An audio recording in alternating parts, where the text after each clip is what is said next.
बजे, उद्धव ठाकरे ने 7 बजे बैठक बुलाई है, ये बड़ी खबर आ रही है। उद्धव ठाकरे ने एक महत्वपूर्ण बैठक शाम 7 बजे बुलाई है और ये भी कि विभाग प्रमुखों के साथ ये बैठक बुलाई गई है, अलग अलग विभाग के प्रमुखों के साथ ये बैठक बुलाई गई है। शाम 7 बजे उद्धव ठाकरे की ये बैठक है। अब उद्धव ठाकरे जो अपना सरकारी आवास छोड़ गए हैं, मातोश्री चले गए हैं, लेकिन वो अलग अलग विभागों के प्रमुखों के साथ शाम 7 बजे बैठक कर रहे हैं। मैं हर्षवर्धन जी एक बार आपके पास आ रही हूँ। जी, विधायक तो बचे ही नहीं, मजबूरी है उनकी ऐसी बैठक करना। शिवम को लीजिए। अगर विधायक बचे होते, आप एक चीज बताइए, हाँ। एक मुख्यमंत्री होते हुए विधायकों की संख्या तो शून्य हो गई। अब एनसीपी और कांग्रेस के विधायक बुलाकर तो बैठक करने से रहे, तो विभाग प्रमुखों की कर रहे हैं। कल से बार बार रिमाइंडर की तरह दिए जा रहे हैं कि 7 बजे आ जाइए, 6 बजे आ जाइए, 5 बजे आ जाइए। अब विधायक तो है नहीं। जरा मैं बात कर लूं।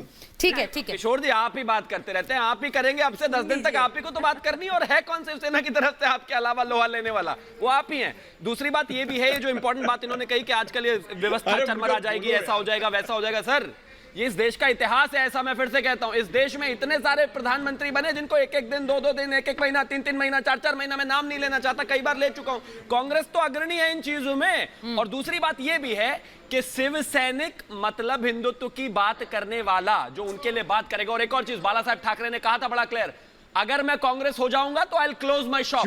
अगर किसी को गलतफहमी है तो वो इस बात को समझ ले, आपको सम्मान मिलता है हिंदुत्व की वजह से, अपनी विचारधारा की वजह से, शिवसेना की वजह से। अगर उद्धव ठाकरे जी वही नहीं करते थे तो किस बात का सम्मान? सर, ठीक है, मैं एक और बड़ी खबर बता रही हूँ, फिर हर्षवर्धन जी आपके पास जा रही हूँ, क्योंकि बहुत डेवलपमेंट्स हो रहे हैं। मुझे लगा देवेंद्र फडणवीस दिल्ली रवाना हो गए।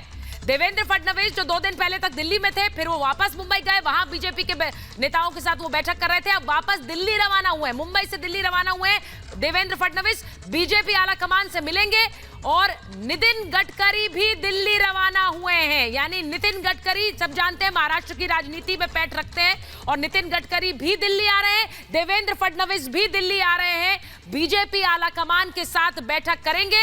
यानी एक बड़ा मंथन इस वक्त बीजेपी के अंदर भी।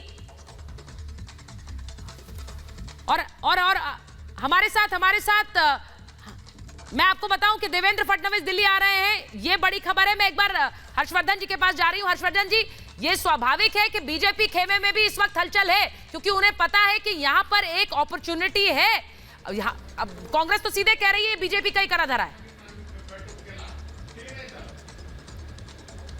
देखिए सुचरिता, इसमें अब कोई संदेह जैसा नहीं है कि भारतीय जनता पार्टी निश्चित तौर पर इस मौके का लाभ लेना चाहती है और वो अपनी सरकार बनाना चाहती है, या कहें कि उद्धव ठाकरे की सरकार गिराना चाहती है। लेकिन मैं जो बार बार कह रहा हूं कि सरकार मसला नहीं है, सरकार से ज्यादा बड़ा मसला उद्धव ठाकरे के उस अहंकार को ध्वस्त करना है, और इसीलिए पार्टी पर खतरा है। लेकिन एक बात मैं जरूर याद दिलाऊंगा, अभी किशोर तिवारी जी ने एक बात कही, उन्होंने कहा कि महाराष्ट्र गद्दारों को माफ नहीं करता। गद्दार कौन है? शिव सैनिक जो कह रहे हैं वो यही तो कह रहे हैं ना कि गद्दारी हुई विचारधारा के साथ, गद्दारी हुई महाराष्ट्र के साथ, गद्दारी हुई जनमत के साथ।